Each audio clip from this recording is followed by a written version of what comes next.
go inside, deep, deep, deep inside enemy territory. Leave my dad alone!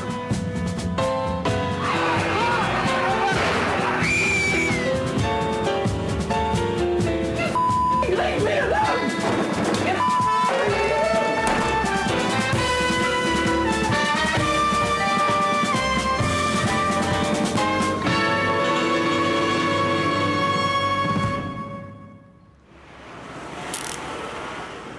I'm about to push the law to its very limit. Doing something so risky, I've had to clear it with some top legal minds, as well as my own bosses. I believe the higher echelons of the BBC are going to back me up, but who knows? If this all goes tits up, I'm going to be cut loose. Say nothing, do nothing, think nothing, remain indifferent. This is a campaign for nothing, against nothing. Keep your mind closed and your mouth shut. This, believe it or not, is close to being an offence that could land me in prison for up to a year. Don't listen to me, because I'm not saying anything. Everyone, shut your mouths. Yes, including you, sir. This is what freedom of speech in this country has been reduced to. Me, a blank placard, and a non-protest about absolutely nothing. I'm just doing a protest against nothing, so not really a protest. I'm just here to express my indifference. It's suggested that you move away from the building a little bit, if you don't mind. Go to the other side. Where would you like us to go? Over the other side of the road, please. I'm very happy with what Parliament and the politicians are doing, as far as I understand it. I've got nothing to protest against, nothing to campaign for, nothing to say, other than keep up the good work. You appear to have everything under control, and you should all be jolly proud of yourselves. Protesting outside Parliament without permission from the police is just one of over 3,000 new offences you can get nicked for in the UK. I'm here to say precisely nothing. Like anyone, I value freedom, and as a journalist I especially value freedom of speech. But the more I look into it, the more I worry that Britain is becoming a big brother state. It's easier than ever to become a criminal these days. New Labour lawmakers have passed over 115,000 pages of new laws. That's the weight of 2 John Prescotts, enough to put anyone off committing a crime. It seems you can get nicked for almost anything these days, from swearing to protesting.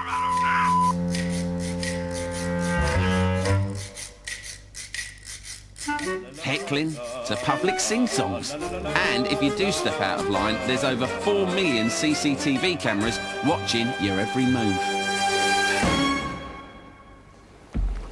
But are we really a country of criminals?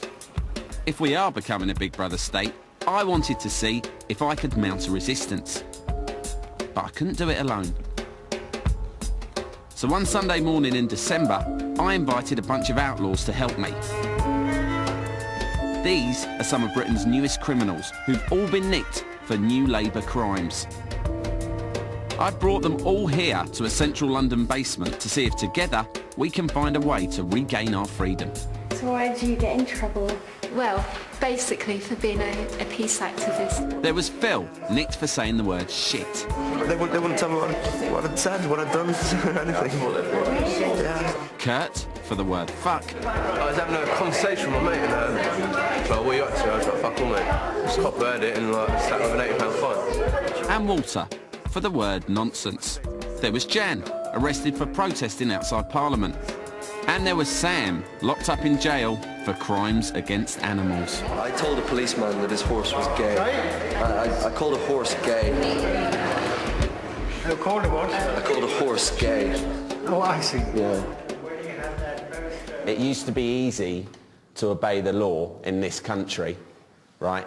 Don't fight, don't steal, don't drink and drive, try not to murder anyone, okay? But these days, it's not so simple. It's a crazy world because you're all everyday law-abiding folk, and many of you have literally stumbled into criminality. Some people say that freedom's dying. Certainly, it's harder and harder to be a law-abiding citizen in the UK today.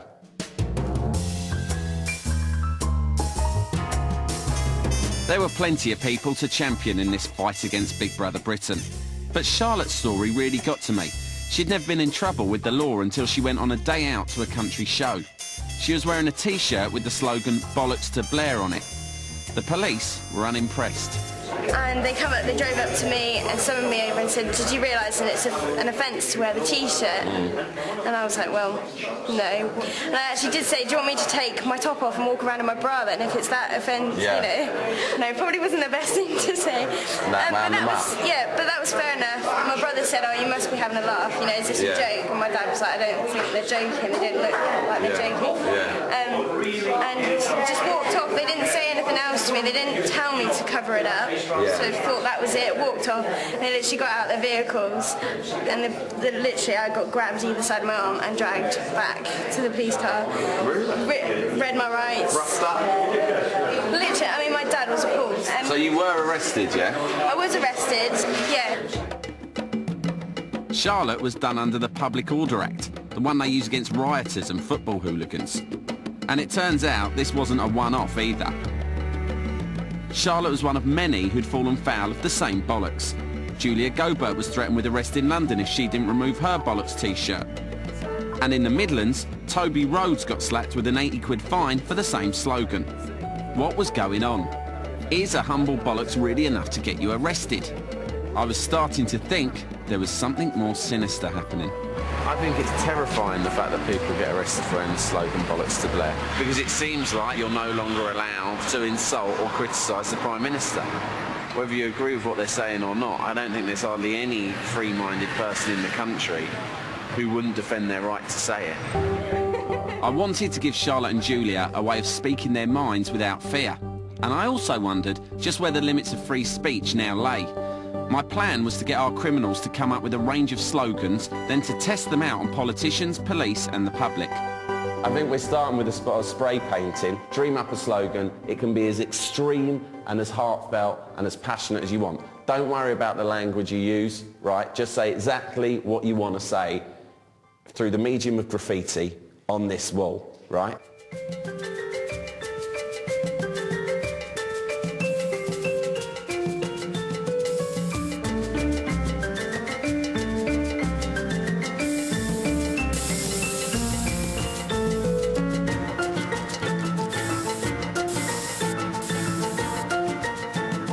Stop killing kids. Fair play. No one's going to argue with that, I don't suppose. I'd enlisted a top criminal barrister, Henrietta Hill, to help us out. We've got a bollocks there, we've got a bollocks there. We've got a bollocks. I repeat, we have bollocks. It's typical of the kind of disorganised political campaigns we've seen in this country. It lacks focus, it lacks discipline. 1 minute it's fuck censorship, the next minute it's your horse is gay.